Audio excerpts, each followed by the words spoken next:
Sveiki, mīļie! Man tāds jautājums, vai jūs bijāt dzirdējuši, ko patiesībā nozīmē varavīksne un tās krāsas? Es tā domāju, ka tā nav tikai varavīksne un tās nav tikai krāsas vien. Kā izrādās, tām ir arī kaut kāda savu nozīme.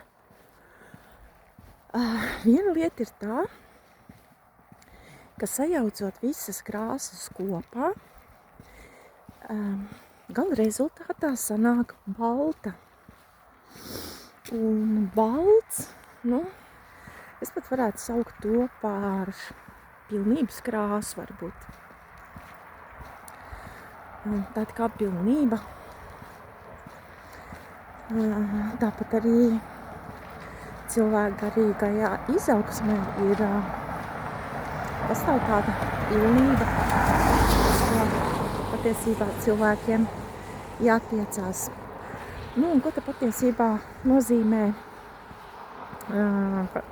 varavīksnes krāsas? Izrādās, tās atbilst cilvēku čakru krāsām. Un čakru krāsas ir tieši tādas pašas, kādas ir arī varavīksnes krāsas. Pirmā čakra sarkana, otrā oranža, trešā dzeltena, ceturtā zaļa, piektā gaiši zila, sestā tumši zila un septītā violeta. Katrai čakrai organismā ir sava nozīme. Gan fiziskajā ziņā, katra čakra iedarbojas uz kaut kādiem konkrētiem orgāniem. Tā ir saistīta ar enerģijām. Tas izrādās var būt balansā un darboties labi, un izrādās arī, ka var būt bloķētas. Un ja tās ir bloķētas, tad mūsu organismā enerģijas nebūs tā, kā tam vajadzētu plūst. Savukārt, čakras atbilst arī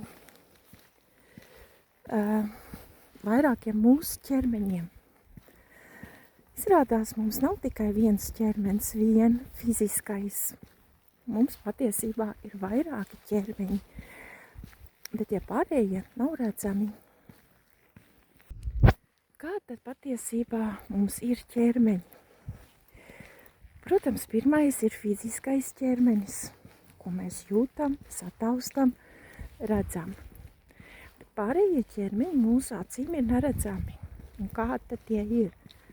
Astrālais ķermenis, atmiskais ķermenis, budiskais ķermenis, ēteriskais ķermenis, kauzālais ķermenis, mentālais ķermenis. Kaut kā tā. Un arī katrs no šiem ķermeņiem ir saistīts ar kaut kādu konkrētu čakru. Fiziskais visticamāk ir ar pirmo. Un tad sako arī vispārējie. Lūk.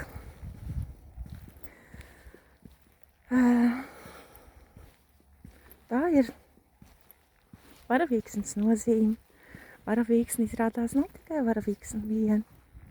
Tā atspoguļo mūsu čakru krāsas un mūsu ķermeņu krāsas, kuri mums ir vairāk, ne tikai viens vien.